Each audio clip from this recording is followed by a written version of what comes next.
Hello guys. आज फिर से रिव्यू करते हैं एक मेरे क्लाइंट के पोर्टफोलियो का, जिनकी एज 30 साल है और वो एक एमएनसी में जॉब करते हैं।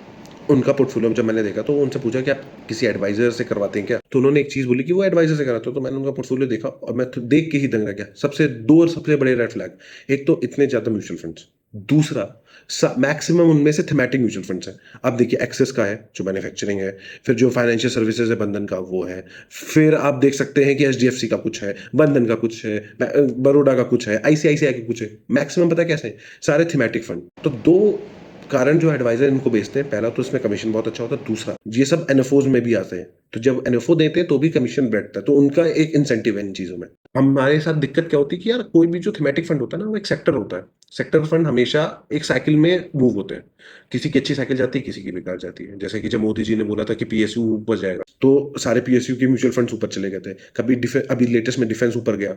जैसे आईटी का सेक्टर देखा जाए तो बहुत ही डाउन है, तो उस पर कोई नहीं डाल रहा पैसे। जैसे कोरोना में हेल्थ केयर ऊपर चला गया था। तो सेक्टर फंड ऐसे ही होते हैं। तो हमें क्या करना चाहिए? सबसे पहली चीज तो कोई भी सेक्टर फंड मत रखो अपने उसमें।